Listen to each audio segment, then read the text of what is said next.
শিক্ষার্থীবৃন্দ, আশা করছি তোমরা সবাই ভালো আছো। আলহামদুলিল্লাহ আমিও ভালো আছি। আ তোমরা আমার সামনে আ ব্যষ্টিগত নীতি ২০২০ সালের প্রশ্নটা দেখতে পাচ্ছ। পরীক্ষা ২০২০ কিন্তু পরীক্ষাটা হয়েছে ২০২৩ সালে। এই জায়গায় তোমাদের অনেক কনফিউশন। দেখি আমাদের ক বিভাগের কোয়েশ্চেন, বাজেট রেখা কাকে বলে? যে রেখার প্রতিটি বিন্দু দুটি দ্রব্যের দাম এবং ভোক্তার নির্দিষ্ট আয়ের সমন্বয়ে সমান ব্যয় নির্দেশ করে তাকে বাজেট রেখা বলা হয়। এটা যদি চিত্র দেখতে চাও, এই বাজেট রেখার চিত্র, ইকোনমিক্স মানে চিত্র আসবে। তোমাকে পরীক্ষার চিত্র আঁকতে বলা হয় না, তারপর আমি দেখিয়ে দিচ্ছি। এটাই হচ্ছে বাজেট রেখা।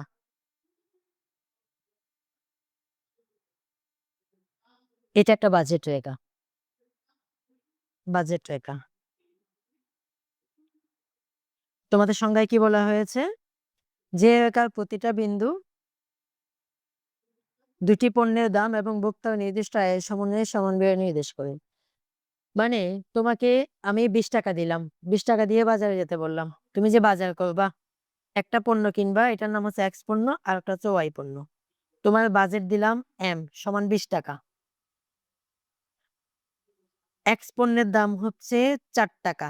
আমাকে বলো, তুমি ২০ টাকা দিয়ে কয়টা এক্স পণ্য কিনতে পারবা? তোমার কাছে আছে ২০ টাকা। একটা এক্স পণ্যে PX, প্রাইস অফ এক্স, ৪ টাকা। আসলে ২০ টাকা দিয়ে কয়টা কিনতে পারবা? বলো। ৫ টা। এইটা হচ্ছে ৫। এবার আমি যে এখানে ওয়াই দিলাম, ধরলাম একটা ওয়াই পণ্যের দাম ৫ টাকা। তুমি এই ২০ টাকা দিয়ে কয়টা ওয়াই পণ্য কিনতে পারবা? ৪ টা। এটা হচ্ছে ৪। এই যে এই রেখা, এই রেখা দিয়ে আমি বুঝতে পারতেছি তোমার কাছে ২০ টাকা আছে, তোমার বাজেট ২০ টাকা। এই ২০ টাকা দিয়ে তুমি সর্বোচ্চ ৫ টা এক্স পণ্য কিনতে পারবা, যেখানে প্রতিটা পণ্যের দাম ৪ টাকা। অথবা ৪ টা ওয়াই পণ্য কিনতে পারবা, যেখানে প্রতিটার দাম ৫ টাকা। এটা হচ্ছে বাজেট রেখা। যেটা এখানে তোমাকে সংজ্ঞা আকারে বলেছি। যে রেখার প্রতিটা বিন্দু দুটি পণ্যের দাম এবং ভোক্তার নির্দিষ্ট আয়ের সমন্বয়ে সমান ব্যয় নির্দেশ করে তাকে বাজেট রেখা বলা হয়। এই যে ২ টা পণ্যের দাম, ভোক্তার আয় ২০, এটা সমান ব্যয়। এই রেখার প্রত্যেকটা বিন্দুতে ব্যয় সমান। এখানেও ২০ টাকা, এখানেও ২০ টাকা, এখানেও ২০ টাকা। আমার মনে হয় বাজেট রেখার সংজ্ঞাটাও বুঝছো, বাজেট রেখার চিত্রটা দেখাই দিলাম। এখন তোমাদের যদি প্রশ্ন কঠিন হয়, সেটা ইনকুস না, যেকোনো ফাইনাল পরীক্ষায় যদি প্রশ্ন কঠিন হয়, বলবে বাজেট রেখার সমীকরণ লিখো। বাজেট রেখার সমীকরণ ১ নাম্বারের জন্য লিখো। তো বাজেট রেখার সমীকরণটা হচ্ছে এরকম, দেখো। px into x plus py into y সমান m। এটাই বাজেট রেখার সমীকরণ। px মানে x পণ্যের দাম, এখানে x হচ্ছে পরিমাণ, py হচ্ছে y পণ্যের দাম, y হচ্ছে পরিমাণ, সমান m, m মানে বাজেট। কঠিন কোয়েশ্চেন হলে এই প্রশ্নটাই দিবে, বাজেট রেখার সমীকরণ লিখো। ক নম্বর কোয়েশ্চেন গেল। এবার খ নম্বর কোয়েশ্চেন থেকে পরোক্ষ উপযোগ অপেক্ষক কি? গুরুত্বপূর্ণ নয়। ভোক্তার উদ্বৃত্ত কি দেখতে পাচ্ছ? এই ভোক্তার উদ্বৃত্ত কি, এটা আমি আগে তোমাদেরকে বুঝাই বলি এটা কি জিনিস। এই তোমরা কি আমার কথা ঠিকঠাক শুনতে পাচ্ছ সবাই? ও বাজেট রেখার সমীকরণ লিখতে পারো নাই? এই যে দেখ, px into x plus py into y সমান m, এটাই বাজেট রেখার সমীকরণ। আমি রেকর্ড ক্লাস তোমাদেরকে দিয়ে দিব, অসুবিধা নেই। এবার খেয়াল করে যে ভোক্তা উদ্বৃত্ত, এটাকে আমি একটু বুঝিয়ে দেই। ভোক্তা উদ্বৃত্ত মানে কি? ধরো তুমি একজন ভোক্তা, তুমি একটা জিনিস কিন্তু দোকানে গেছো। তোমাকে মেয়েরা বিশেষ করে যেভাবে কেনাকাটা করো আর কি, মেয়েরা ধরো হিজাব কিনতে গেছো, হিজাব অথবা বোরকা, তোমাকে দাম দিছে ১,০০০ টাকা। তুমি মনে মনে চিন্তা করলা এই হিজাবটা তুমি ৫০০ টাকা দিয়ে কিনবা, কিন্তু তুমি তাকে দাম বলছো ৩০০ টাকা। দোকানদার দিচ্ছে না, তুমি ৪০০ টাকায় কিনলা এবং দোকানদার তোমাকে ৪০০ টাকায় দিয়ে দিয়েছে। তাহলে আবার দেখে নাও, তোমাকে ও দাম দিয়েছে ১,০০০ টাকা। তুমি মনে মনে ঠিক করছো ৫০০ টাকা দিয়ে নিবা, কিন্তু তুমি জিনিসটা ৪০০ টাকা দিয়ে পাইছো। তাহলে তুমি মনে মনে যেই দামটা দিতে চেয়েছো তার থেকে ১০০ টাকা কম দামে পাইছো না?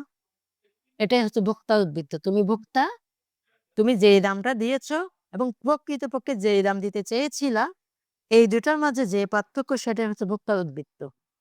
সেটা এখানে সংজ্ঞা বলা আছে। ভোক্তা কোনো দ্রব্যের যে দাম দিতে ইচ্ছা প্রকাশ করে এবং প্রকৃতপক্ষে যদি তার চেয়ে কম দামে দ্রব্যটি পায়, তাহলে প্রত্যাশিত দাম থেকে প্রকৃত দাম বাদ দিলে যে মান পাওয়া যায় তাকে ভোক্তা উদ্বৃত্ত বলে। অনেক লম্বা করে বলছে, এত লম্বা করে বলার দরকার নেই।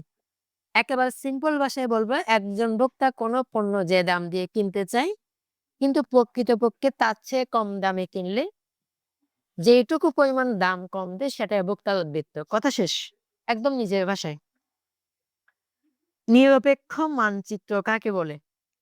আমি তোমাদেরকে বিষয়গুলো জাস্ট বুঝিয়ে দেওয়ার চেষ্টা করতেছি যাতে তোমাদের একটু মনে থাকলে ওই একটা লাইন লিখতে পারো, এতেই নাম্বার দিবে।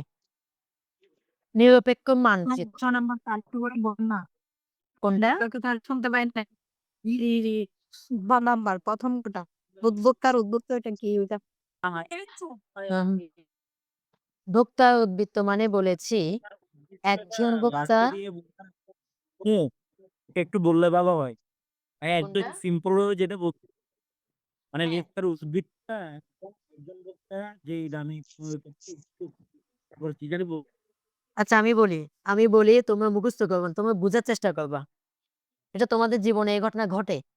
একজন ভোক্তা কোনো দ্রব্য যে দাম দিয়ে কিনতে চায় কিন্তু প্রকৃতপক্ষে তার চেয়ে কম দামে কিনলে যেটুকু পরিমাণ দাম কম দেয় সেটাই হচ্ছে ভোক্তার উদ্বৃত্ত। উদ্বৃত্ত মানে বেশি তোমার কাছে জমা আছে এটা। যেমন আমি এই যে বললাম, তুমি ১,০০০ টাকা তোমাকে দাম দিয়েছে, তুমি ৫০০ টাকা দিয়ে মনে মনে কিনতে চেয়েছো কিন্তু তুমি ৪০০ টাকায় পেয়ে গেছো, তাহলে তুমি ১০০ টাকা কম দিছো না?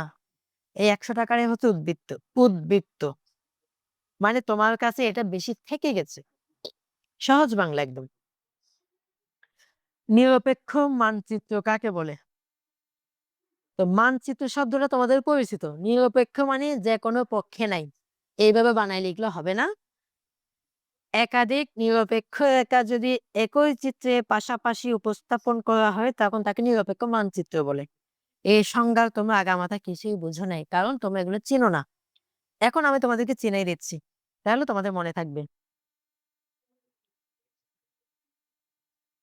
নিরপেক্ষ মানচিত্র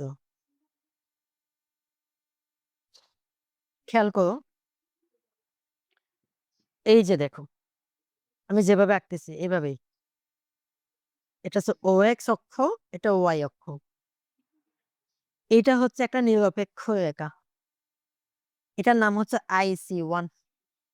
IC1 মানে হচ্ছে ইনডিফারেন্স কার্ভ, মানে নিরপেক্ষ রেখা। ইনডিফারেন্স কার্ভের আইসি নিরপেক্ষ, সংক্ষেপে আই এবং সি, এটা দিয়ে নিরপেক্ষ রেখা বুঝে। 1 মানে 1 নাম্বার।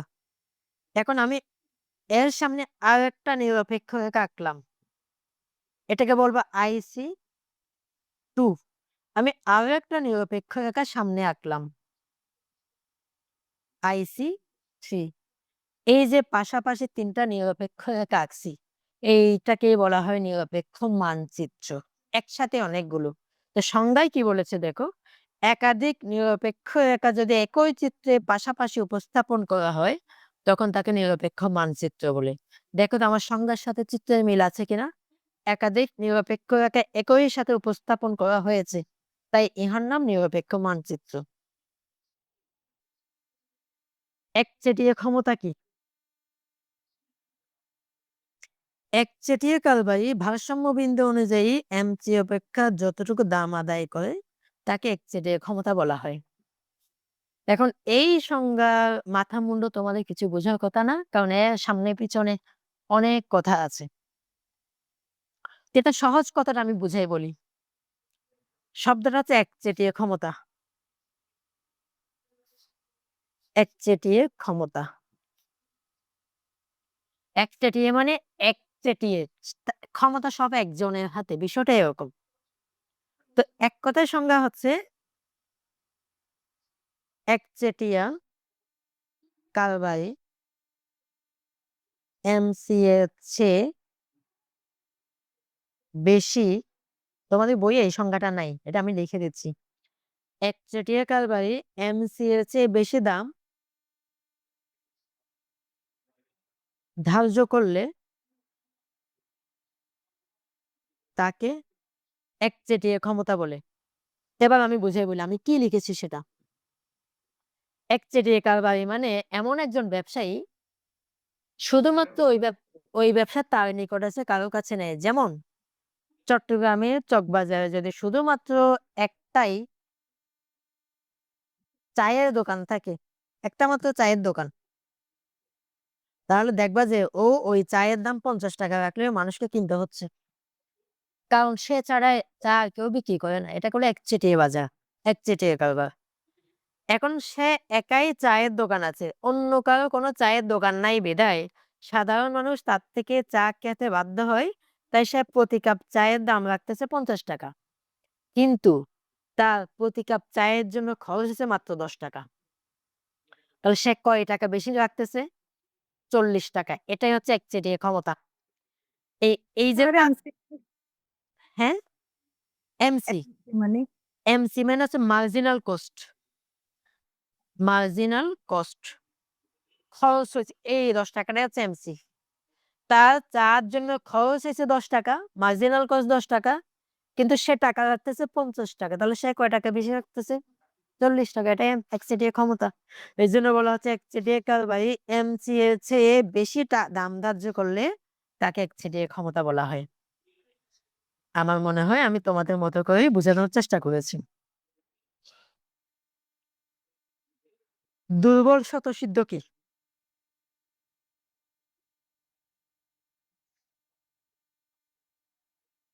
দুর্বল স্বতঃসিদ্ধ।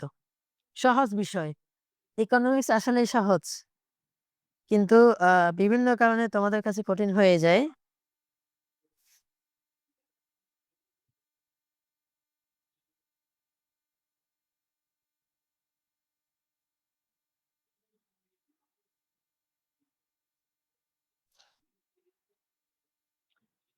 তুমি একজন ক্রেতা। তুমি বাজারে জিনিস কিনতে গেছো। তোমার কাছে ৫০০ টাকা আছে। কয় টাকা? ৫০০ টাকা। হ্যাঁ, তোমার কাছে ধরো এই ৫০০ টাকা দিয়ে এক জোড়া জুতা পছন্দ হয়েছে। বাটা স্যান্ডেল, বাটা। কিন্তু পাশাপাশি এফএক্স এ গিয়ে দেখলা আমি আবার বাটা এবং এফএক্স এ কোনো অ্যাডভার্টাইজ করতেছি না। ওইখানে তোমার এক জোড়া জুতা পছন্দ হয়েছে। তাও ৫০০ টাকা। এবার দুটোর দামই ৫০০। এখন তোমার দুটোই পছন্দ হয়েছে। তবে দেখা যাচ্ছে বাটা স্যান্ডেলটা তোমার তুলনামূলকভাবে বেশি পছন্দ হয়েছে। তাহলে তুমি কখনোই একই দাম দিয়া এফএক্স আর কিনবা না, যেহেতু তোমার বাটা পছন্দ হয়ে গেছে। বিষয়টাকে যদি বলি এ বিন্দু এবং বি বিন্দু। তুমি একজন ভোক্তা, তোমার এ বিন্দু পছন্দ হয়েছে বি বিন্দুর তুলনায়। এটাই হচ্ছে স্বতঃসিদ্ধ। দুর্বল স্বতঃসিদ্ধ। ভোক্তা দুটি ভোগ সংমিশ্রণ বিন্দু এ এবং বি এর মধ্যে অগ্রাধিকারের ভিত্তিতে যদি এ বিন্দুকে বেশি পছন্দ করে, তাহলে দুর্বল স্বতঃসিদ্ধ অনুযায়ী সে কখনো এ এর তুলনায় বি তে যাবে না। অর্থাৎ তোমার এই বাটাকে পছন্দ হয়েছে বিধায় তুমি কখনো আর এফএক্স এর কাছে ফিরে যাবা না। তোমার এ বিন্দু পছন্দ হয়েছে, বি বিন্দু নয়। এটাই হচ্ছে দুর্বল স্বতঃসিদ্ধ। নিকৃষ্ট পণ্য কাকে বলে? খুবই সহজ, খুবই মনোমুগ্ধকর ইকোনমিক্স এখানে লুকাই আছে। তোমরা হয়তো আসলে বিষয়গুলো কখনো শোনো নাই। নিকৃষ্ট পণ্য কি? নিকৃষ্ট পণ্য মানে এই নয় যে এই পণ্য পচে গেছে, নষ্ট হয়ে গেছে, দাম চলে গেছে। এরকম কোনো জিনিস না। খুবই মজার বিষয়। নিকৃষ্ট পণ্য কি দেখো। আগে আমার ঘটনাটা শোনো। এই আমার যদি ক্লাস শেষ হয়ে যায় আমি আরেকটা নতুন লিঙ্ক দিব, তোমার সেই লিঙ্কে যুক্ত হবা। আজকে শুধু ইকোনমিক্স নিয়ে গল্প হবে। পরীক্ষায় যা আসবে আসুক। নিকৃষ্ট পণ্য।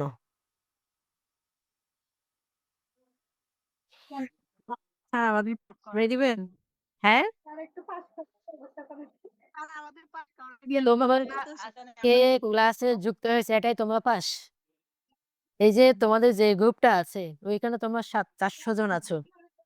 তোমাদের গ্রুপে যে পরিমাণ মেসেজ দিয়ে আমি তোমাদেরকে সচেতন করেছি, পুরো বাংলাদেশে কোনো টিচার কোনো স্টুডেন্টকে এত মেসেজ দিয়ে সচেতন করে না। কারণ জানো? ফেল করার পর তোমাদের কান্নাকাটিতে বেশি আমি পাই। আমার কাছে এসে সবাই কান্নাকাটি করে, দুঃখটা প্রকাশ করে। স্যার আপনার কথা শুনি নাই। যাক এসব কথা আর বলবো না। তবে একটা কথা বলি, কালকে পরীক্ষা ভালো হোক, খারাপ হোক, কালকে পরশু পরীক্ষার পর অন্ততপক্ষে বইয়ের সাথে সম্পর্কটা রাখবা। ঠিক যেমনটা আমি তোমাদেরকে নির্দেশনা দেই। আমি তোমাদের কখনো ক্ষতি চাই না। আবার তোমাদেরকে কখনো পড়তে মরে যাও সেটাও চাই না। আমি ওইটুকু চাই, যেইটুকু বলে তোমরা পাস করতে পারবে সেটা আমি জানি। কারণ আমি টিচার। তোমরা জানো না। দেখো নিকৃষ্ট পণ্য কি দেখো? স্যার আমাদের ইনকোর্স পরীক্ষা কি ২ বার হবে? ২ টা হবে? ২ ধাপে? সম্ভাবনা আছে। আমি ২ টা হবে এটা কনফার্ম দিয়ে বলব না। সম্ভাবনা আছে।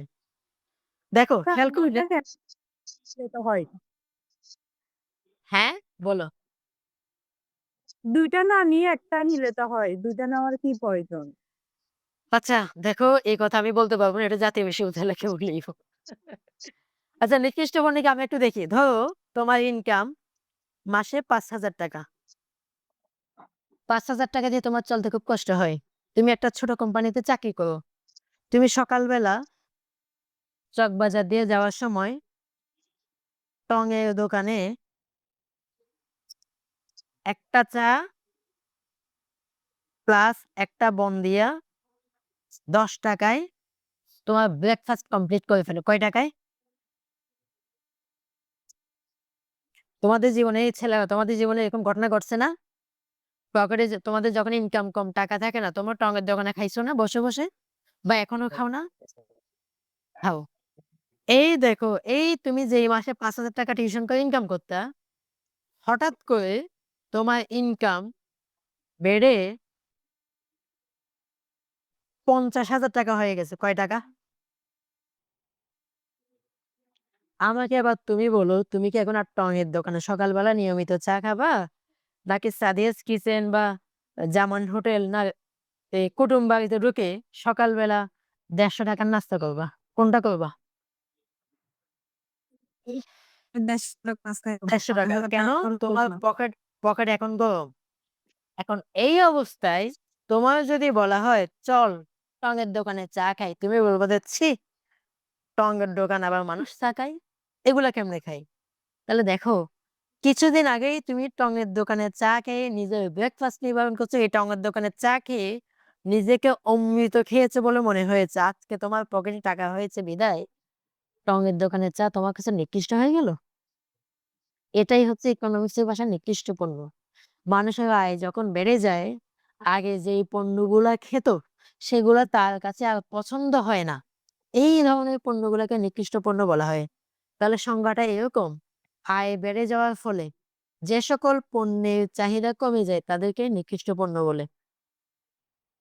ভোক্তার আয় বাড়লে যে সকল দ্রব্যের চাহিদা কমে যায় তাই নিকৃষ্ট পণ্য। বুঝতে পেরেছো?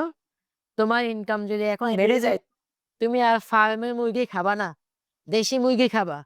তখন বলবা যে, "আমরা বাসায় ফার্মের মুরগি খাই না। হয়তো গত পরশু তুমি ফার্মের মুরগি খেয়ে জীবন ধারণ করছো। আজকে ফার্মের মুরগি তোমার কাছে ইকোনমিক্স এর ভাষায় নিকৃষ্ট পণ্য হয়ে গেছে।" নিকৃষ্ট পণ্য নিয়ে আর কিছু বলতে হবে? এই নিকৃষ্ট পণ্য বুঝছো? এর চেয়ে সহজ ব্যাখ্যা আর নাই। এবার দেখো, গড় স্থির খরচ রেখার আকৃতি কেমন হয়? এই শব্দটা তোমরা ১ম শুনেছো। আকৃতিটা আমি তোমাদেরকে দেখাই দিচ্ছি, তোমরা আজীবন মনে থাকবে তোমাদের। গড় স্থির খরচ রেখার আকৃতি।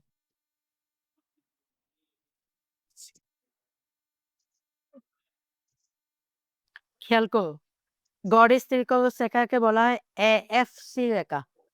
Average fixed cost curve. সংক্ষেপে এএফসি। এই রেখাটা দেখতে কেমন? এই রেখাটা দেখতে হচ্ছে এইরকম। এখন এইরকম বললে তো হবে না, এটাকে বলা হয় সমপরাবৃত্তাকার। সমপরাবৃত্তাকার।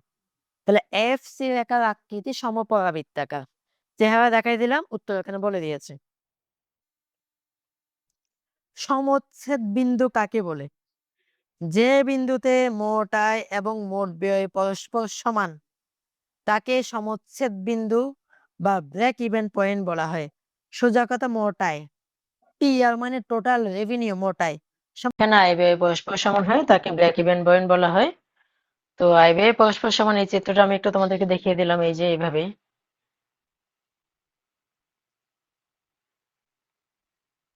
একটা রেখা, এটাকে বলা হয় 45 ডিগ্রি রেখা, এটা মোটা আয় রেখা টিআর, এটা হচ্ছে টিসি রেখা।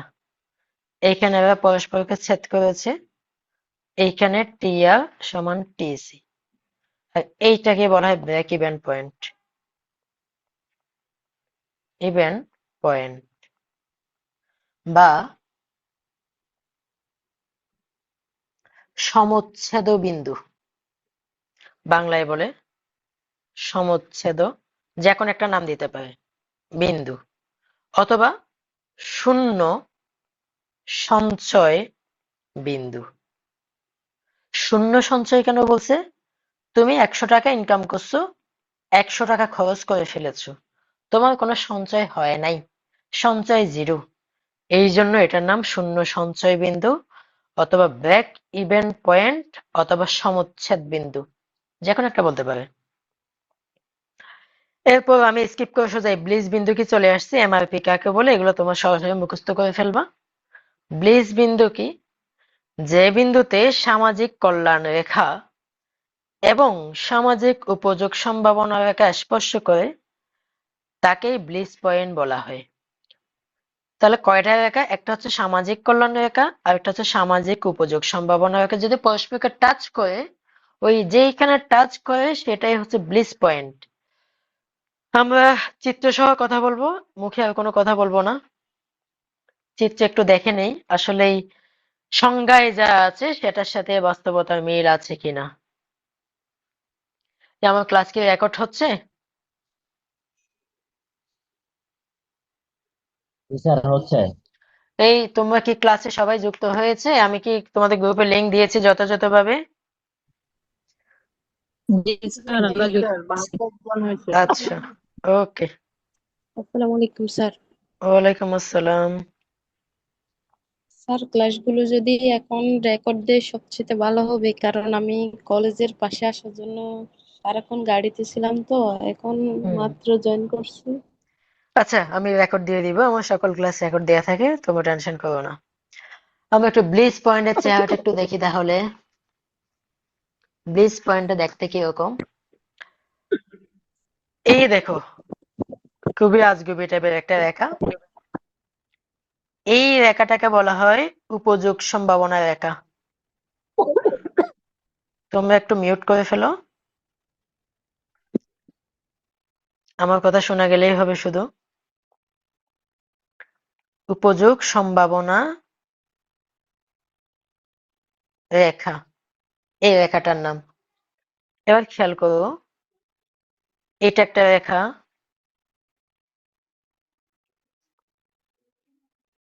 এটা একটা রেখা, এটা একটা রেখা। এই রেখাগুলোর নাম আছে, সেই নামগুলো আমি দিয়ে দিচ্ছি। এটাকে হচ্ছে W1, W2, W3।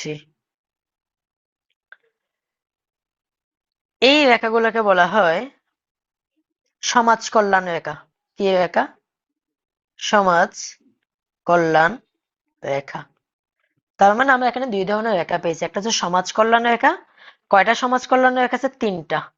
তার মানে এই 3টা মিলে হচ্ছে সমাজ কল্যাণ মানচিত্র। আমরা একটু আগে নিরপেক্ষ মানচিত্র যেমন পড়েছিলাম, এটা হচ্ছে সমাজ কল্যাণ মানচিত্র। অনেকগুলো সমাজ কল্যাণ রেখা একসাথে থাকলে তখন তাকে সমাজ কল্যাণ মানচিত্র বলা হয়। আর এই আলাদা রেখাটাকে বলেছি উপযোগ সম্ভাবনা রেখা। দেখো, এই W2 সমাজ কল্যাণ রেখা এবং উপযোগ সম্ভাবনা রেখা পরস্পরকে এই একটা নির্দিষ্ট বিন্দুতে টাচ করেছে, স্পর্শ করেছে, আলতোভাবে ছুঁয়ে দিয়েছে, এটাকেই বলা হয় ব্লিস পয়েন্ট। তাহলে সংজ্ঞাটা কিরকম হবে? উপযোগ সম্ভাবনা রেখা এবং সমাজ কল্যাণ রেখা যে বিন্দুতে পরস্পরকে স্পর্শ করে তাকেই ব্লিস পয়েন্ট বলা হয়। সেই সংজ্ঞাটা এখনো বলা হয়েছে। সামাজিক কল্যাণ রেখা এবং সামাজিক উপযোগ সম্ভাবনা রেখা স্পর্শ যে বিন্দুতে করে সেখানে সমাজ কল্যাণ সর্বোচ্চ হবে, ওই বিন্দুটার নামই হচ্ছে ব্লিস পয়েন্ট। যাক, আমি তোমাদের চিত্রসহ সংজ্ঞা দেখিয়ে দিলাম। এবার আমরা এতক্ষণ যেই প্রশ্ন ক বিভাগের প্রশ্নগুলো পড়েছি হচ্ছে 2020 সালের ব্যষ্টিক অর্থনীতি কোয়েশ্চেন। এখন তোমাদের খ বিভাগের কোয়েশ্চেন গুলো একটু দেখো। 2020 সালে তোমাদের জন্য গুরুত্বপূর্ণ হচ্ছে আইসিসি এবং পিসিসি এর পার্থক্য। কি কি কারণে একচেটিয়া কারবারের উৎপত্তি ঘটে? 4 নম্বরের কোয়েশ্চেন। একচেটিয়া ফার্মকে দাম সৃষ্টিকারী বলা হয় কেন? দেখাও যে কব ডাগলাস উৎপাদন অপেক্ষক ইউলারের তত্ত্বকে সিদ্ধ করে। সমখরচ রেখা এবং সম উৎপাদন রেখার পার্থক্য দেখাও। এই কোয়েশ্চেন গুলো তোমাদের ইনকোর্সের জন্য যেমন গুরুত্বপূর্ণ, ফাইনাল পরীক্ষার জন্য আরো বেশি গুরুত্বপূর্ণ। কিন্তু এই মুহূর্তে আমি তোমাদের এই প্রশ্নগুলো সমাধান করে দিতে পারতেছি না, কারণ অনেক সময় লাগবে। আমি তোমাদেরকে মূলত ক বিভাগের কোয়েশ্চেন গুলো আপাতত সমাধান করে দিচ্ছি, যাতে অন্তত তোমরা ক বিভাগের কোয়েশ্চেন গুলো লিখতে পারো। হ্যাঁ, এখন তোমরা আগে থেকে যারা এগুলো শিখে নিয়েছো তোমাদের জন্য অবশ্যই ভালো। অন্তত পক্ষে তোমরা এই কোয়েশ্চেন গুলো একবার পড়ে যাবা, জাস্ট রিডিং পড়ে চলে যাবা, যে এইটুকু একটা বা দুটো লাইন মনে থাকলে ওইগুলো লিখে দিয়ে চলে আসবা। যাক, আমরা 2021 সালের ক বিভাগের প্রশ্নে চলে যাই আপাতত। হ্যাঁ শিক্ষার্থীরা, যেহেতু আমাদের সামনে বোর্ড কোয়েশ্চেন আছে, আমি তোমাদেরকে প্রশ্ন প্যাটার্নটা একটু বুঝিয়ে দিচ্ছি, কত সহজে পাশ করা সম্ভব তোমাদের জন্য। আসলে একটু পড়াশোনা করলেই হয়। এই যে ক বিভাগে প্রশ্ন আছে, এই ক বিভাগের প্রশ্নগুলো আমি যেভাবে পড়াই দিচ্ছি, বুঝাই দিচ্ছি, এইভাবে পড়লে প্রত্যেকটা স্টুডেন্ট 10-এ 10 পাবে, আমার বিশ্বাস। কিন্তু আমি ধরে নিলাম এই ক বিভাগে তুমি 10-এ 10 পাও না, মাত্র 8 পেয়েছো, কোনো অসুবিধা নেই। এবার এই যে খ বিভাগে তোমাকে 5টা প্রশ্ন লিখতে বলা হয়েছে, 5টা প্রশ্নের প্রতিটাতে 4 করে 20 নাম্বার। এইখানে এই যে দুইটা পার্থক্য আসছে, একটা পার্থক্য দেখো, দুইটা পার্থক্য, এরকম দুইটা পার্থক্য যদি ঠিকঠাক ভাবে লেখা যায় 10-এ 10, অবশ্যই তুমি পাবা। কত হয়ে গেল? 18। আমি এরপরও ধরে নিলাম এই 5টা প্রশ্ন তুমি ফুল আনসার করতে পারো নাই, তুমি তারপরও আরো একটা প্রশ্ন লিখতে পেরেছো। এই যে এই প্রশ্নে তোমাকে 4 দেয় না, তোমাকে 3 নাম্বার দিয়েছে, তাহলে 10 কত হয়ে গেল? এদিকে 3। দেখো কত সহজে পাশ করা যায়। এখন তোমাদের মনে কোয়েশ্চেন, স্যার এইখানে কি আমরা 3টা প্রশ্ন লিখতে পারবো? আমি ইনশাল্লাহ গ্যারান্টি দিব, আমার নির্ধারিত সাজেশন ফলো করলে তোমরা এখানে মিনিমাম 4টা প্রশ্ন কমন পাবা। যেমন আজকে মাস্টার্স ফাইনালের পরীক্ষা হয়েছে ব্যষ্টিক অর্থনীতি, আমি আমার গ্রুপে পোস্ট দিব, প্রত্যেকটা কোয়েশ্চেন কমন আসছে, প্রত্যেকটা কোয়েশ্চেন। কিন্তু কথা হচ্ছে কি, তোমাদেরকে একটু নির্দেশনাটা ফলো করতে হবে। এবার গ বিভাগে দেখো 5টা প্রশ্ন লিখতে হয়, খুবই কমন কোয়েশ্চেন। দেখো এটা একদম কমন কোয়েশ্চেন, 10 নম্বরে। এইরকম একটা চ্যাপ্টার, এটা মাত্র একটা চ্যাপ্টার, এই একটা চ্যাপ্টার পড়লে 10 নম্বর পাওয়া যায়। অর্থাৎ আমি ধরলাম তুমি ওই একটা কোয়েশ্চেনে আনসার করেছো, তোমাকে 10-এর মধ্যে মিনিমাম 8 দিবে। যদি তুমি ঠিকঠাক আনসার করতে পারো, তাহলে কত হয়েছে দেখো তো, 16, 19, 29, 29 নাম্বার তুমি একেবারে একটা মাত্র চ্যাপ্টার ভালোভাবে প্রিপারেশন নিয়ে পাচ্ছ। তুমি কি ইনকোর্সে 10 পাও, তাহলে 40 হয় না? পাশ করার জন্য 40ই লাগে। হ্যাঁ, এর মানে কি এই তুমি আর কিছু লিখবা না? তুমি যে পরীক্ষার হলে যাবা, তোমার তো আর 4 ঘন্টা শুধু এই 29 নাম্বারের জন্য থাকবা না। ডানে বামে তাকালেও বা দেখলেও তো আরো 5 থেকে 10 পাবা। ফেল করার কোনো চান্সই নাই, ফেল করার কোনো চান্সই নাই যদি একটি স্টুডেন্ট একটু পড়াশোনা করে। এই জন্য দুঃখ লাগে তোমরা এত অবহেলা কেমনে করো। এই দেখো একটা অঙ্ক আছে, প্রত্যেকটা পরীক্ষায় দেখবা যে এরকম একটা অঙ্ক দিচ্ছে, প্রতিটা পরীক্ষায়। এই অঙ্কের একটা চ্যাপ্টার করলে 10-এ 10 পাওয়া যায়। এরকম 3টা অঙ্ক আছে, মাত্র 3টা অঙ্ক, 3টা অঙ্ক করবা, যে কোনো একটা অঙ্ক আসবে, আমি গ্যারান্টি দিচ্ছি। তাহলে এখানে তো 10 পাওয়া যায়। সারা বছর মিলে তুমি কি 3টা অঙ্ক কমপ্লিট করতে পারবা না? ফেল করার তো কোনো সুযোগই নাই। আমরা 21 সালের প্রশ্নে চলে আসি। 21 সালের প্রশ্নটা হয়েছে 24 সালে। 24 সালে পরীক্ষা হয়েছে সেশন জটের কারণে। উপযোগ অপেক্ষক কাকে বলে? সোজা মুখস্থ করে ফেলা, একদম ঠাড়াই। কোন দ্রব্যের উপযোগ যে সকল উপাদানের উপর নির্ভর করে তাদের সাথে উপযোগের নির্ভরশীলতার সম্পর্ককে উপযোগ অপেক্ষক বলা হয়। তারপর একটু তোমাদেরকে চেহারাটা দেখাই দেই। ইউ সমান function of p x p y ইত্যাদি, এটাই উপযোগ অপেক্ষক।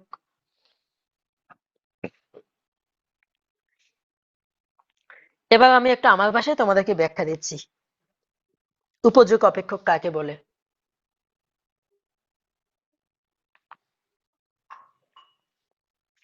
ইকোনমিক্স এর ভাষা থেকে বের হয়ে আসি। তুমি সাদিয়াস কিচেনের চিকেন শর্মা খেতে যাবা, নিশ্চয়ই এটা অনেকেই চিনো, চিকেন শর্মা খেতে যাবা।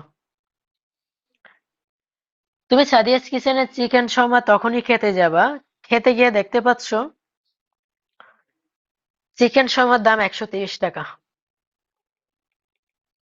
তাহলে তোমার পকেটে যথেষ্ট পরিমাণ টাকা থাকতে হবে। তুমি যে চিকেন শর্মা খাবা এটা ডিপেন্ড করতেছে তোমার পকেটে টাকা আছে কি নাই। আরো ডিপেন্ড করতেছে তুমি সাদিয়াস কিচেনের চিকেন শর্মা খাওয়ার স্বাদ জাগছে তোমার, কিন্তু তুমি গ্রামে বসে আছো, গ্রামে তো আর সাদিয়াস কিচেন পাওয়া যাবে না। তাহলে ওই সাদিয়াস কিচেনটা তোমার কাছে থাকতে হবে, আশেপাশে থাকতে হবে। অর্থাৎ এই জন্য বলা হচ্ছে কোন দ্রব্যের উপযোগ। সাদিয়াস চিকেনের চিকেন শর্মা খাওয়ার ইচ্ছা উপযোগ যেই সকল উপাদানের উপর নির্ভর করে, এই যে টাকার উপর নির্ভর করে, এই দোকান আছে কি নাই তার উপর নির্ভর করে, এই যে সম্পর্ক, এটাই হচ্ছে উপযোগ অপেক্ষক। আর বলতে পারবো না, ব্যাখ্যা দিব না, পরবর্তীতে ক্লাস নিয়ে আরো ক্লিয়ার ব্যাখ্যা দিব। এখন এইটুকু মনে রাখতে পারলে পরীক্ষা লিখতে পারবা। গিফেন দ্রব্য কি? খুবই মজার একটা কোয়েশ্চেন। গিফেন দ্রব্যটা আবার কি জিনিস? সংজ্ঞা দেখো, যে সকল দ্রব্যের আয়ের প্রভাব ঋণাত্মক বিকল্প প্রভাবের চেয়ে বড় তাকে গিফেন দ্রব্য বলা হয়। এই সংজ্ঞা একবার ঠাড়ায় মুখস্থ করে ফেলতে হবে।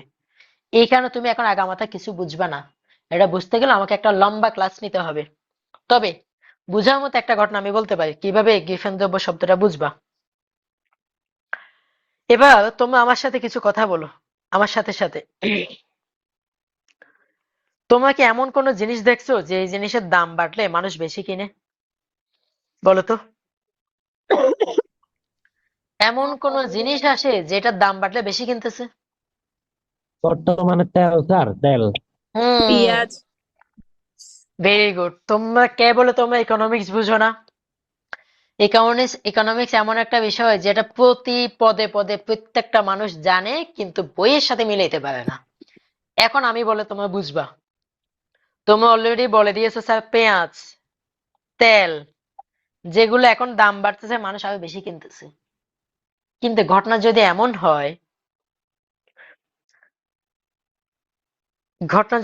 হয়, চাল, বুঝে নাও, চাউল, একটা হচ্ছে মোটা চাল আর একটা হচ্ছে চিকন চাল। মোটা চালের 1 কেজি হচ্ছে 50 টাকা, চিকন চালের 1 কেজি হচ্ছে 100 টাকা। এই অবস্থায় আমি ইফতেখার স্যার, আমি যেহেতু একজন বিসিএস ক্যাডার, আমি অনেক টাকা তোমাদের মতো ইনকাম করি, সাধারণ মানুষ ভাবে এটা, আমি চিকন চাল খাচ্ছি নিজের স্ট্যাটাস বজায় রাখার জন্য। তুমি মোটা চাল খাচ্ছ।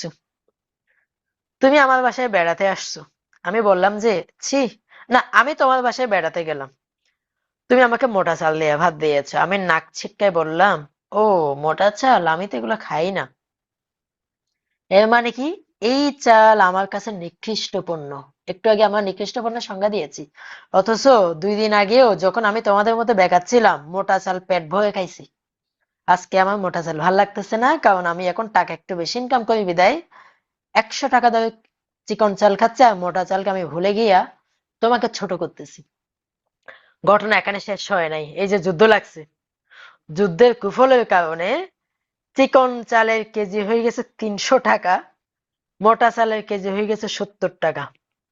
এখন তোমরাই বলো, আমি অতটা টাকাওয়ালা হই নাই চিকন চাল 300 টাকা দিয়ে কিনে খাবো। এখন তোমরা বলো আমি কোন চাল খাবো? আমি কি উপোস থাকবো? বলো তো। মোটা চাল। আমি এখন মোটা চালে তোমার সাথে লাইনে ধরবো। তুমিও মোটা চাল খাচ্ছ, দেখো এই মোটা চালের দাম 50 টাকা থেকে কয় টাকা হয়েছে? 70 টাকা। আগে শুধু তুমি কিনতা, এখন তোমার সাথে আমিও যুক্ত হয়েছি। তাইলে দেখো, যেই পণ্যটা আগে আমার কাছে নিকৃষ্ট ছিল, যেটা আমি খাইতাম না, যেটা আমার গলায় আটকে যাচ্ছে, আজকে দাম বাড়ার পরেও আমি সেটা খাচ্ছি, তুমিও খাচ্ছ। এই ধরনের পণ্যকে বলা হয় গিফেন পণ্য।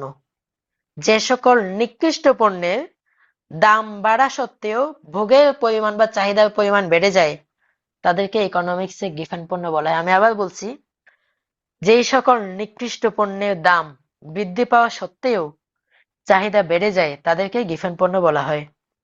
এবার বলো, এই ধরনের পণ্য আমাদের জীবনে আছে না? আমাদের দৈনন্দিন জীবনে এরকম ঘটনা ঘটতেছে না? ঘটতেছে। এগুলোকে পিঠা গিফেন পণ্য বলা হয়। কিন্তু তোমাদের এইখানে যে সংজ্ঞাটা দিয়েছে, এটা আমার সাথে মিলে নাই। হ্যাঁ, আমি গিফেন পণ্যের সংজ্ঞাটা একবার বলে দিচ্ছি আমার মতো করে। একটু যে বলবেন আমি আবার বলতেছি, আমি আবার বলছি, দাম? যে সকল নিকৃষ্ট পণ্যের দাম বৃদ্ধি পাওয়া সত্ত্বেও চাহিদা বেড়ে যায়, তাদেরকে গিফেন পণ্য বলা হয়। যে সকল নিকৃষ্ট পণ্যের দাম বৃদ্ধি পাওয়া সত্ত্বেও চাহিদা বেড়ে যায়, তাদেরকে গিফেন পণ্য বলা হয়।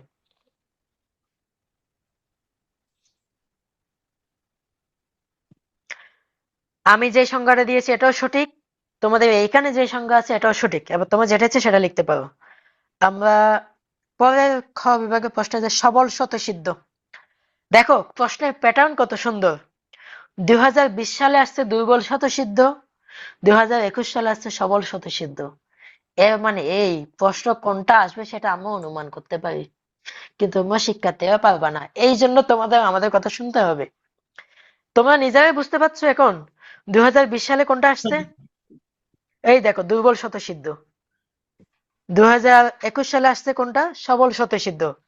আরো মজার বিষয় দেখো, 2020 সালে আসছে নিকৃষ্ট পণ্য, 2021 সালে আসছে গিফেন পণ্য। তাহলে এখন বলো আমাদের কথা শুনতে হবে কি হবে না?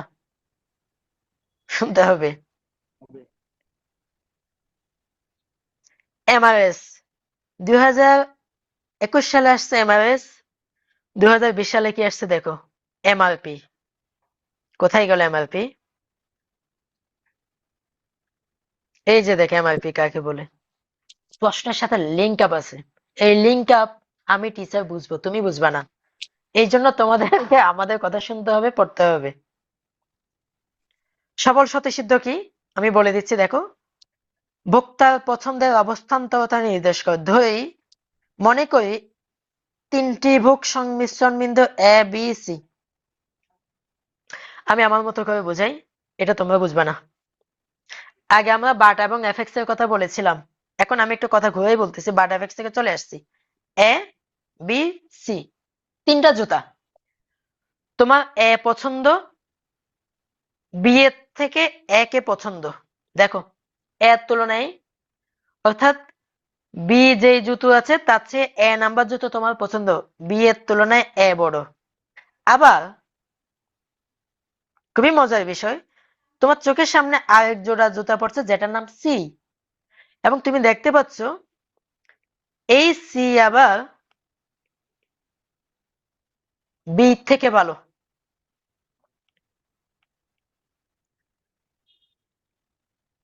বি আবার সি থেকে ভালো, উল্টা বললাম। এই বি নাম্বার জুতোটা সি নাম্বার জুতো রেখে ভালো। বিষয়টা বুঝে নাও। এ না এ জুতো, এ নাম্বার জুতা বি থেকে ভালো, আবার বি নাম্বার জুতো সি থেকে ভালো। তাহলে কি এটা বলা যায় না অবশ্যই এ সি থেকে ভালো? অবশ্যই এ সি থেকে ভালো, কারণ বি এর তুলনায় এ ভালো, আবার বি সি এর তুলনায় ভালো। তার মানে সিটা খুবই খারাপ, এ অবশ্যই সি এর থেকে ভালো। মানে বিষয়টা একদম যাতে আমি সাজাই দিই, এ বি থেকে ভালো, বি থেকে সি ভালো, এর মানে অবশ্যই এ সি থেকে ভালো। এটাকে বলে সবল স্বতঃসিদ্ধ। সবল স্বতঃসিদ্ধ।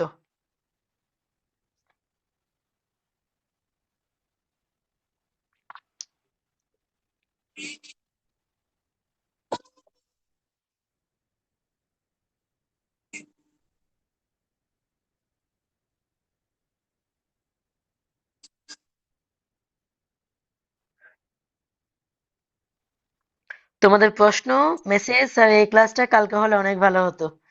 তোমরা হয়তো জানো না আমি অলরেডি অসুস্থ, বুঝছো? সর্দি, কাশি, জ্বর।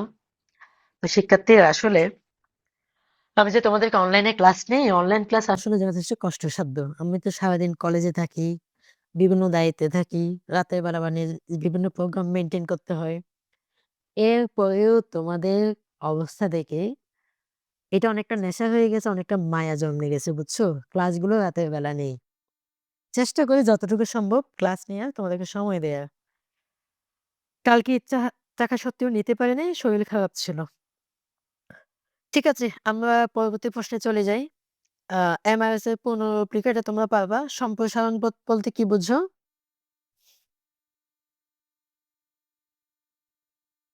একটা সংজ্ঞা আছে, এটা পড়ে নিবা। বিজ্ঞাপন বিরতি, এটা তোমরা পারবা। স্বাভাবিক মুনাফার শর্ত কি? AR সমান AC অথবা P সমান AC। স্বাভাবিক মুনাফা আমি একটু বুঝিয়ে দিই। মুনাফা শব্দটার সাথে তোমরা সবাই পরিচিত। পাগল এবং শিশু এবং আধ্যাত্মিক জগতের মানুষ তারা সবাই মুনাফা চিনে। দেওয়ালে দাগ করতে নিষেধ করছি না, তুমি তারপরেও দেওয়ালে দাগ করলে যে। তোমরা একটা রেকর্ড করে দাও, তোমাদের কথাগুলি কিন্তু রেকর্ড হয়ে যাবে। এই জন্য আমি মিনিট করে দিলাম। মুনাফা সবাই চেনে। মুনাফা কখন হয়?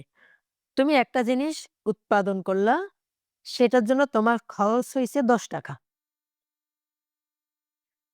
কিন্তু এখানে খরচ মানে এসি মানে অ্যাভারেজ কস্ট, গড় খরচ। অ্যাভারেজ কস্টকে এসি বলা হয়। তোমার খরচ হয়েছে 10 টাকা, কিন্তু সেই জিনিসটা তুমি 20 টাকায় বিক্রি করছো। এখন তুমি বলো তোমার কি লাভ হয়েছে না লস হয়েছে? লাভ হয়েছে, কেননা খরচ দাম খরচের থেকে বেশি হয়েছে। পি গ্রেটার দেন এসি মানে তোমার লাভ হয়েছে, মুনাফা হয়েছে। আমাদের প্রশ্নে বলা হয়েছে স্বাভাবিক মুনাফা কি জিনিস? স্বাভাবিক মুনাফা, স্বাভাবিক মুনাফা মানে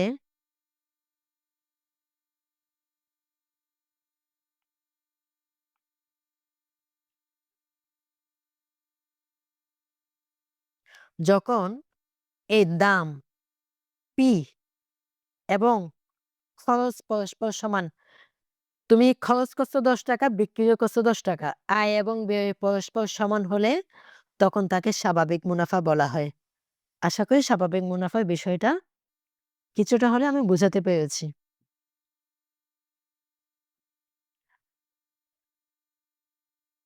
দাম বৈষম্যকরণ বলতে কি বোঝায়? সংজ্ঞাটা আগে দেখে নাও। একচেটিয়া কারবারি একই দ্রব্য বিভিন্ন ক্রেতার নিকট বিভিন্ন দামে বিক্রি করলে তাকে দাম বৈষম্যকরণ বলা হয়। সংজ্ঞা তোমাদের মাথায় থাকবে না, কিন্তু আমি যে কথাটা বলবো সেটা তোমাদের মাথায় আজীবন থাকবে। কি বলে দেখো। আমি এইখানে কে কে আছে একটু দেখি, তোমাদের একজনের নাম নিচ্ছি আমি। তোমাদের সকলে দেলোয়ার হুসাইনের নাম আমি দেখতে পাচ্ছি। দেলোয়ার, ধরো দেলোয়ার।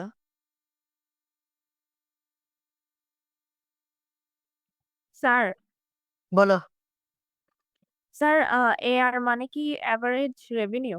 এভারেজ রেভিনিউ, এ মানে গড় আয়। Very good, average revenue. এবার আমার গল্পটা শুনো, সংক্ষেপে শেষ করছি। দেলোয়ার চকবাজার একটা দোকান দিয়েছে, একমাত্র তার কাছে জুতার দোকান আছে, একমাত্র দোকান, আর কারোর কাছে কোনো জুতার দোকান নেই। কিসের দোকান? জুতার দোকান। দেলোয়ার ইয়াং ছেলে, জুতার দোকান দিয়েছে। দেলোয়ারের বন্ধু দেলোয়ারের দোকানে জুতা কিনতে গিয়েছে। তো তোমরা জানো ব্যবসায়ীরা কখনো কম্প্রোমাইজ করে না। দেলোয়ার বন্ধুকে চা নাস্তা খাওয়ায় এমন ভাবে জুতার দাম নিয়েছে, যেই জুতা সে 1000 টাকা বিক্রি করে সে বন্ধু থেকে নিয়েছে 1500 টাকা। বন্ধু বিশ্বাসও বন্ধু জানেই না তার থেকে 1500 টাকা নিয়ে ফেলছে এবং বলছে, দোস্ত এই জুতার দাম 2500 টাকা, তোর থেকে আমি 1500 টাকা নিলাম। দেলোয়ার আপ্যায়নে তার বন্ধু এটা বিশ্বাস করেছে। তার মানে এই 1000 টাকার জুতো দেলোয়ার তার বন্ধু থেকে 1500 টাকা দিয়ে নিলে একটা দাম। একই জুতো দেলোয়ারের বান্ধবী দেলোয়ার থেকে কিনতে গেছে। ওই 1000 টাকা দামের জুতো দেলোয়ার বান্ধবী থেকে 900 টাকা দিয়ে নিয়েছে। এক একজন থেকে এক এক দাম নিচ্ছে, কারণ দেলোয়ার জানে দেলোয়ারের দোকান ছাড়া চকবাজারে আর কোনো দোকানে জুতা বিক্রি করা। এবং সে যদি একজন থেকে এক দাম নেয়, কারো সাধ্য নাই এই ঘটনা বের করার। এইটাকে বলা হয় বৈষম্য। দেলোয়ার বৈষম্য করতেছে কিভাবে? দাম নির্ধারণে। এই জন্য এটাকে বলে দাম বৈষম্যকরণ। শব্দটা দেখো এবার বুঝবা। দাম বৈষম্যকরণ মানে একজন থেকে এক দাম নিচ্ছে। কে নিচ্ছে? একচেটিয়া কারবারি। একচেটিয়া কারবারিকে একজন মাত্র ব্যবসায়ী, একজন মাত্র উৎপাদনকারী, সে ছাড়া আর কেউ বিক্রি করতে পারে না। এই জন্য বলা হচ্ছে একচেটিয়া কারবারি একই দ্রব্য বিভিন্ন ক্রেতার নিকট থেকে বিভিন্ন দামে বিক্রয় করলে তখন তাকে দাম বৈষম্যকরণ বলা হয়। তাহলে দাম বৈষম্যকরণকে আর কি জীবনে ভুলবা? আমার মনে হয় না। অন্ততপক্ষে দেলোয়ার আর ভুলবে না। অনুপার্জিত আয় কাকে বলে? খুবই ইন্টারেস্টিং। অনুপার্জিত আয়। দেলোয়ারের দোকান আছে একটা চকবাজার। সেই দোকানের দাম 5 লাখ টাকা। হঠাৎ করে অটোমেটিক্যালি দোকানের দাম বেড়ে 1 কোটি টাকা হয়ে গেছে। দেলোয়ার কিছুই করে না, দাম বেড়ে গেছে। এই যে কিছুই না করা সত্ত্বেও 5 লাখ টাকার দোকান 1 কোটি টাকা হয়ে গেছে। মাঝখান থেকে ফাও 95 লাখ টাকা লাভ করে ফেলছে কোনো কাজ ছাড়া। এটাকে বলে অনুপার্জিত আয়। সে কোনো কাজই করে না কিন্তু লাভ পেয়ে গেছে। শ্রম শোষণ কি? শ্রম শোষণ শব্দটা তোমরা সবাই জানো, চিনো, বুঝো। কিন্তু তোমরা একুরেট সংজ্ঞাটা লিখতে জানবা না যদি আমি এখন বুঝিয়ে না দিই। বিষয়টা বুঝাই বলে শ্রম শোষণ কি? তুমি একজন শ্রমিক। তোমরা নিশ্চয়ই এটা জীবনে ফেস করেছো। তুমি একটা জায়গায় কাজ করো। তুমি কাজ করে মালিককে 10,000 টাকার প্রফিট এনে দিয়েছো। তোমাকে মাত্র টাকা দিয়েছে 1,000 টাকা। তাহলে তোমাকে ব্যবহার করে এই ভদ্রলোক 10,000 টাকা ইনকাম করে ফেললো, কিন্তু তোমাকে মিনিমাম টাকাটুকুও দিল না। এটাই হচ্ছে শ্রম শোষণ। ইকোনমিক্সের ভাষায় দেখো, একটি দ্রব্যের উৎপাদন প্রক্রিয়ায় শ্রমিক যে পরিমাণ মূল্য সংযোজন করে, শ্রমিককে তার চেয়ে কম মজুরি প্রদান করা হলে তাকে শ্রম শোষণ বলা হয়। ফ্রি রাইডার সমস্যা সংজ্ঞা দেখো, কিছুই বুঝবা না। গণদ্রব্যের উৎপাদন ব্যয়ে অংশ না নিয়ে ভোগ করার মানসিকতাকেই বলে ফ্রি রাইডার সমস্যা। কিন্তু এখন আমি ঘটনা বললে বুঝবা। ঘটনা কি? তোমরা ট্রেনে চড়ো না অনেকেই? ধরো চট্টগ্রাম থেকে কক্সবাজার ট্রেন যাচ্ছে। চট্টগ্রাম থেকে কক্সবাজার। তুমি চিন্তা করলা আমি টিকিট কেন কাটবো? তুমি ট্রেনে উঠলেও এই ট্রেনটা চট্টগ্রাম থেকে কক্সবাজার যাবে, তুমি না উঠলেও কক্সবাজার যাবে। তো তোমার মাথায় চিন্তা আসলো, তাইলে আমি কেন ফ্রি এটাতে যাব না? এই যে তুমি বিনা পয়সায় চট্টগ্রাম থেকে কক্সবাজার চলে গেছো টাকা না দিয়া, ওই একটা যুক্তিতে। কোন যুক্তি? তুমি উঠলেও এই ট্রেন কক্সবাজার যাবে, সেম খরচ হবে। তুমি না উঠলেও ট্রেন কক্সবাজার যাবে, সেম কস্ট হবে ট্রেনের। তাহলে তুমি ওঠাতে সমস্যা কোথায়? এই লজিক দিয়ে তুমি যে ফ্রিতে চড়ে যাচ্ছ, রাইড করে যাচ্ছ, এই শব্দ থেকে আসছে ফ্রি রাইডার। রাইডার মানে যে যাচ্ছে, রাইড থেকে রাইডার। ফ্রিতে তুমি চড়ে চলে যাচ্ছ, এটাই ফ্রি রাইডার। কিন্তু সমস্যাটা কোথায়? এই ফ্রি রাইডার শব্দের সাথে সমস্যা কেন যুক্ত হলো? সমস্যা শব্দটা কেন আসলো? সমস্যা আসতো এই কারণে, যখন গণদ্রব্য আমরা ভোগ করতে, এখন গণদ্রব্য কি? যেমন রাস্তা।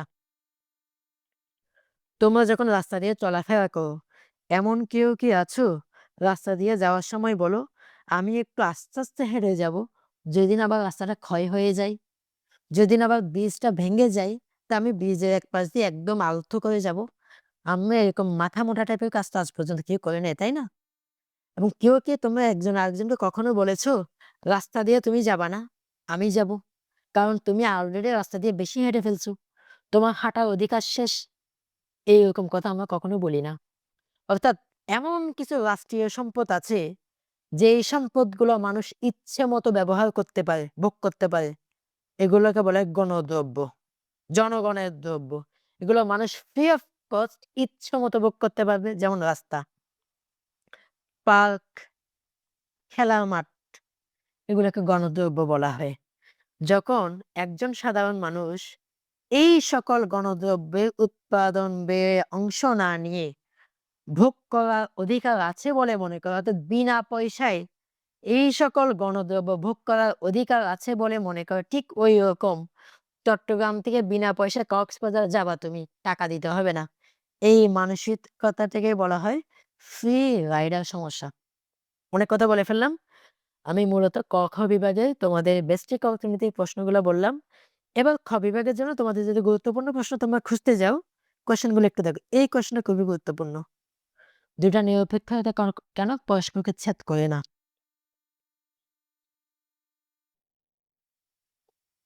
এই কোয়েশ্চেনটা গুরুত্বপূর্ণ ইনকোর্সের জন্য এবং ফাইনাল পরীক্ষার জন্য। ফার্ম এবং শিল্পের পার্থক্য খুবই গুরুত্বপূর্ণ কোয়েশ্চেন ইনকোর্সের জন্য, ফাইনাল পরীক্ষার জন্য। টার্টল কেন ভেঙে যায়? একেবারে সিম্পল একটা কোয়েশ্চেন, একবার পড়ে ফেললে পাবা। আমরা গ বিভাগের প্রশ্ন দেখাই। তো গ বিভাগের প্রশ্ন দেখলে তোমরা দেখবা প্রশ্ন কোথায়? ও আসে নাই, ভুলে হয়তো আসে নাই, একটা পার্ট আসে নাই। আমরা বেস্টিক অর্থনীতির ক খ বিভাগের প্রশ্নগুলো আলোচনা শেষ করলাম। আমি চেয়েছিলাম পরিসংখ্যানে একটা অঙ্ক তোমাদেরকে করিয়ে দিতে, কে যেন আমাকে বলেছিল স্যার শর্টকাটের মধ্যে অল্প একটু পরিসংখ্যান করে দিলে ভালো হয়। আচ্ছা, পরিসংখ্যানে আমি তোমাদের প্রশ্নে আসছি, তাহলে তোমাদের আমার লিঙ্ক শেষ হয়ে গেলে আরেকটু জয়েন করিও। এই দেখো 2020 সালের কোয়েশ্চেন, যেটা 2023 সালে হয়েছে। এখান থেকে প্রশ্ন আসলে কি আসতে পারে? আমি ক বিভাগের প্রশ্নগুলো বলছি না, তোমরা এই প্রশ্নটা মুখস্থ করে ফেলবা। এই যে এটা একদম। খ বিভাগের প্রশ্নগুলো একটু দেখো, এই যে পার্থক্য, এই পার্থক্যটা গুরুত্বপূর্ণ। আমি অলরেডি সাজেশন দিয়েছি। তো পরিসংখ্যানের বিষয়ে তোমরা যারা জিজ্ঞেস করছো, দেখো এই আমি অলরেডি তোমাদেরকে আমার একটা পোস্টে সাজেশন দিয়েছি। তারপর একবার বলছি, এই কোয়েশ্চেনটা 2022 সালে আসছে, বিধায় এটা আপাতত তোমাদের শেখার দরকার নাই। এই কোয়েশ্চেনটা 22 সালে চলে আসছে। তাহলে দেখো পরিসংখ্যানে পাশ করা কত সহজ। এই কোয়েশ্চেনটা তোমরা পড়ে যাও, এটা পড়ে যাও, এইটা পড়ে যাও পরিসংখ্যানের জন্য, এইটা পড়ে যাও, এই কোয়েশ্চেনটা পড়ে যাও। আমার বিশ্বাস এইখান থেকে একটা অন্তত কোয়েশ্চেন তোমাদের আসবে। একবার পড়ে গেলে এগুলো তোমরা লিখতে পারবা, যতটুকু মনে থাকে। তোমরা অতটা খারাপ স্টুডেন্ট নও, বুঝছো? এবার 21 সালের কোয়েশ্চেন আমরা একটু যাই। 21 সাল থেকে 21 সাল তার প্রশ্নগুলো একটু আবার দেখিয়ে দেন। প্রথম আহ, এই আমি আমার গ্রুপে পোস্ট দিয়েছি, তোমরা ওই পোস্টটাকে পাও নাই? ওইখানে প্রশ্নগুলো মার্ক করা আছে। আচ্ছা, আমি আবার দেখে দিব, অসুবিধা নেই। এই দেখো 2021 সাল থেকে এই কোয়েশ্চেনটা, অন্তর্ভুক্ত এবং বহির্ভূত পদ্ধতি বলতে কি বোঝায়? আমি এটা তোমাদেরকে অনলাইনে করিয়েছি কোয়েশ্চেনের সমাধান। তোমরা এই কোয়েশ্চেনটা অনেকে জানতে চেয়েছো, স্যার এটা কেমনে সমাধান করব? এটা একটা ছোট অঙ্ক। আপাতত এই কালকের জন্য তোমাদের এইগুলো হচ্ছে সংক্ষিপ্ত সাজেশন পরিসংখ্যানের। ক বিভাগ তো আছে, ক বিভাগটা তোমরা প্রশ্নগুলো শিখে নিবা। ছোট ছোট কোয়েশ্চেন পরিসংখ্যানের ক বিভাগে। বেস্টিক অর্থনীতির মতো অত জটিল কিছু নাই। এই যে এই কোয়েশ্চেনগুলোর কথা বললাম, এই যে পার্থক্যটা, আদর্শ গড়ের বৈশিষ্ট্য, বঙ্কিমতার সুচলতার পার্থক্য, সূচক সংখ্যার ব্যবহার, বা এই যে ফিশারের সূচক সংখ্যাকে আদর্শ সূচক সংখ্যা বলা হয় কেন? তোমরা এখনো বলতে পারো, স্যার আমাদের হাতে কি এখন এই পরিমাণ সময় আছে? কোনো অসুবিধা নেই, যেটুকু সময় আছে ওইটুকুর মধ্যে তোমরা পড়ে যাও। পরীক্ষায় লিখতে পারলে অবশ্যই ভালো, না লিখতে পারলে মহাভারত অশুদ্ধ হয়ে যাবে না, বা তোমাদের জীবন চলে যাবে না। তবে একটা বোধোদয় হবে, পরবর্তী পরীক্ষার জন্য তোমরা একটু নিজেদের মাঝে সচেতনতা নিয়ে আসতে পারবা। এটাই হচ্ছে প্লাস পয়েন্ট। সো তোমাদের আর কোনো কোয়েশ্চেন আছে কিনা বলো। শিক্ষার্থীবৃন্দ, আমি আর কিছু কথা বলি। আমি মূলত আজকে তোমাদের এই ক্লাসটা নিয়েছি। হ্যাঁ, আমি তোমাদের সাথে একমত, এটা গতকাল বা আগে হলে অনেক ভালো হতো। আমি বলেছি অলরেডি কেন নিতে পারি নাই। আজকে নেওয়াটাও তোমাদের জন্য উপকার। আমি অন্তত পক্ষে এটা চেষ্টা করেছি ইকোনমিক্স তোমরা যতটা ভয়াবহ বলে কঠিন বলে মনে করো অতটা নয়।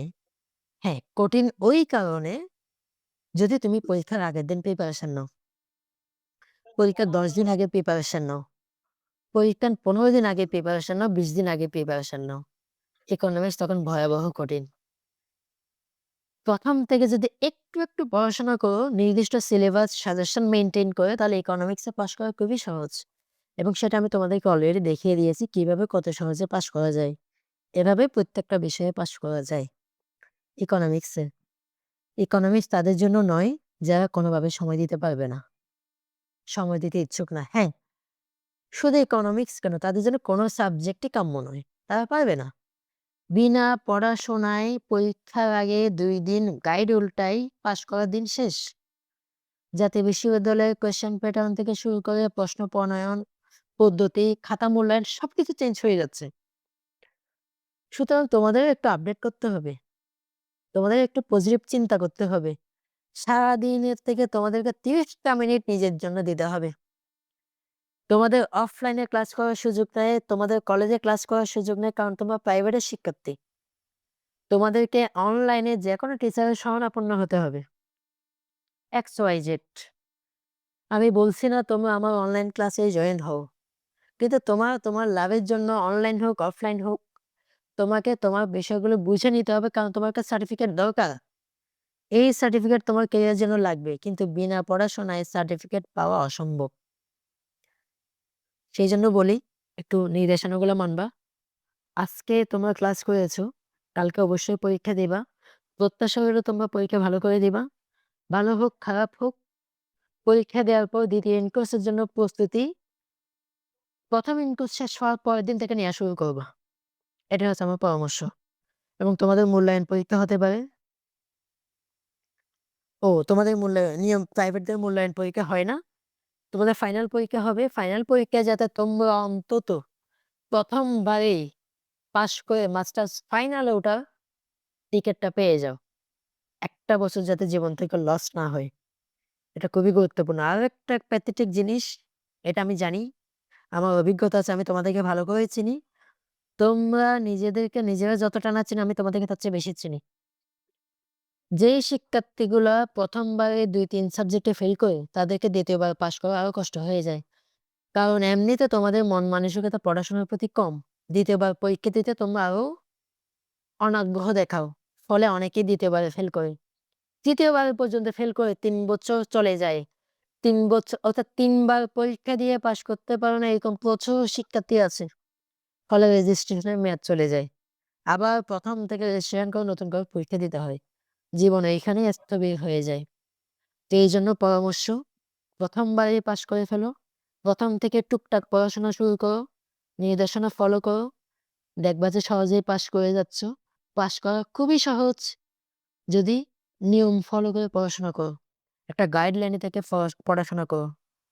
আর প্রথমবারে পাশ করতে না পারলে খুব কঠিন সময় অপেক্ষা করে।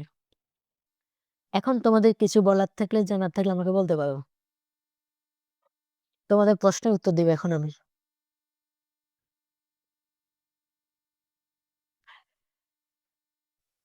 আমি আজকে মূলত তোমাদেরকে কালকে পরীক্ষায় পাস করিয়ে দেওয়ার জন্য কোনো ক্লাস নিয়েছি, বিষয়টা এমন নয়। ইকোনমিক্স এর উপরে তোমাদের কিছুটা আগ্রহ তৈরি করার চেষ্টা করেছি এবং একই সাথে বোর্ড কোয়েশ্চেন সলভ করে তোমাদেরকে একটু সহযোগিতা করেছি মাত্র। তোমাদের কোনো প্রশ্ন আছে, কিছু জানার আছে বা বলার আছে? থাকলে আমাকে বলতে পারো, নাহলে আমরা ক্লাস শেষ করে দেই। স্যার মোবাইল কি অ্যালাউ করবে? এইটা ছাড়া অন্য কোনো কোয়েশ্চেন পড়াশোনা রিলেটেড? কারণ আমি অন দ্য রেকর্ড আছি, যা বলবো ওগুলো রেকর্ড হয়ে যাবে, তাই বলতে চাচ্ছি না। হ্যাঁ, মোবাইল কখনোই অ্যালাউ করবে না, কথা শেষ। আর কোনো কোয়েশ্চেন? স্যার আমরা যে প্রশ্নটা পাইছি হ্যাঁ, স্যার রেগুলারদের যে প্রশ্নটা স্যার ইনকোর্সের পাইছি রেগুলারদের সেটা তো 15 স্যার আমার ও বলে দে হ্যাঁ। তোমাদের এই বোর্ড কোয়েশ্চেনের পাশাপাশি নিয়মিতদের যে ইনকোর্স কোয়েশ্চেনটা হয়েছে সেটা একটা চুপ বলেই যাবা। ওদের ইনকোর্স হচ্ছে 15 নাম্বার, তোমাদের হচ্ছে 20 নাম্বার।